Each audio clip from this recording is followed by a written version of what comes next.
Hey y'all, here at OS Reviews. Over the past few years, we've checked out a number of compact portable displays, which can be driven by a Type-C port on a laptop, console, or even smartphone. Especially as phones become more and more powerful, many of them have desktop modes, and you can create a pseudo laptop-like experience just by taking along something like a portable monitor. So the concept is nothing new, but this version in particular has one of the smallest 10.5-inch screen sizes that I've ever seen. It's going to be ultra compact if you don't need something with a larger canvas to work with. Almost like an iPad, it might be good for things like reading back comics or artwork, and it has a 1280p resolution, so slightly higher than full 1080, so should be quite sharp considering the smaller size of the canvas that we're working with, getting up to 420 nits, and like other portable displays, can be driven by a Type-C port on a laptop, a phone, and that should be sufficient. It has built-in speakers as well, and they claim that this thing is also 100%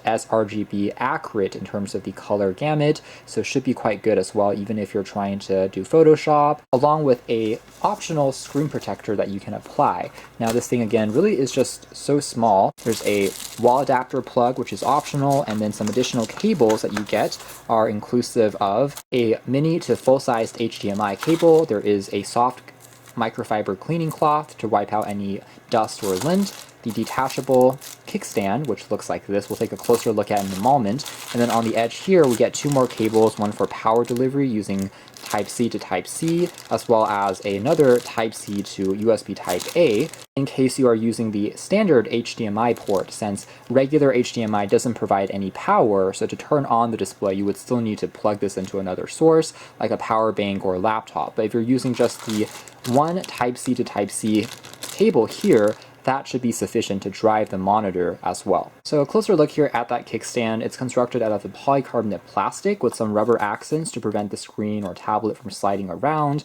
and a few metal accents here for the hinge as you are using it when popping it up at various angles, as you can see there. It has a few different positions and it's quite stiff. This is the furthest angle that it goes down. Here is the display next to a smartphone that has a 6.2-inch display, and you can tell just really how compact this thing is. Against a Surface-like device, which has a 11.2-inch display, you can just tell that this thing is even tinier. In fact, it's something that you can pretty much hold in one hand, really similar to an aforementioned tablet. So again, on the back here, we can just make out some additional details, optional mounts for a VESA, but that's pretty ridiculous on something that is, again, smaller than even many tablets out there. And the entire thing, though, is constructed out of aluminum alloy, so it has very good build, I have to admit. The back, the rails, the front, everything that you're touching is metal, so it feels extremely solid to the touch. Some additional specs there, again, IPS display, and it does have HDR capabilities as well to turn up the contrast levels.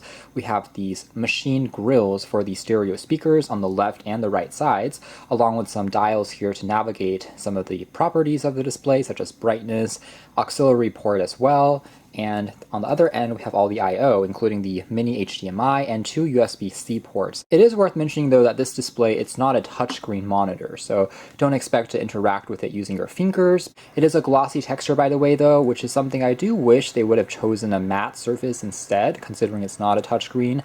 This means that there will be a bit more glare and fingerprints, which are attracted to it, making it a little harder to read under direct sunlight. However, it also makes the contrast seem a little bit more lively compared to a matte screen. Alright, so plugging in it using Type-C to a smartphone that supports video output, you can tell that instantly it powers the display here just fine. Really, it's almost the same size screen, in fact, because it's still a pretty compact panel, especially if you're using it in the portrait mode. But once you flip it into the landscape orientation, it definitely becomes a lot more magnified, and it's not bad as far as just having a larger canvas to work with that just feels slightly more productive than on a small smartphone display, which, even though these days it's really stretching 6 inches or 7 inches, because of the taller aspect ratio, this thing is still covering a larger surface area. Granted, one thing to keep in mind here is, again, because of the 16:10 aspect ratio, we do still have some black bars going on the top and bottom of the screen, depending on the device and OS that you're using. And then using the jog dial on the side there, you can bring up additional properties like brightness. By the way, this is the max 100% brightness, so it's doing a decent job for what it is, but of course if you're indoors, it's going to be, I think, the best case scenario. Other things that you can adjust here include the brightness, saturation, hue, sharpness, and you can turn on and off a gaming mode, which just makes everything a little bit more boosted in terms of contrast and colors. RGB properties can be fine tweaked, and that is pretty much it. There's even some additional settings, such as turning on and off the HDR mode, which can be done manually, as well as an eye protection mode that turns on a blue light filter can also be tweaked. Again, keep in mind that this is a 60 Hz panel at the end of the day, connected to a Chrome OS device. Again, similar to Mac OS or Android, you will be able to automatically transition into the full 16:9 aspect ratio, and it becomes a little bit more spacious. One thing I will say though is, again, on a 10.5-inch device, by default, some of the desktop icons can still seem quite small. Really, the emphasis here is on that ultra compactness.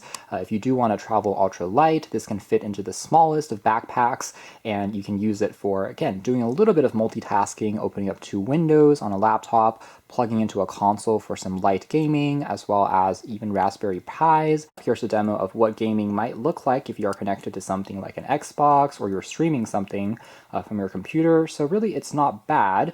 Again, text details, smaller icons may require a little more squinting, but still plenty of sharpness with good viewing angles and nice contrast, that it's definitely not out of the question to do some, again, gaming on here. It still will be bigger at the end of the day compared to something like, let's say, a Nintendo Switch or a portable console handheld, and this might still get you a slightly more immersive experience. And now ending with a demo of what the speakers sound like on this tiny display here at close to 100% volume.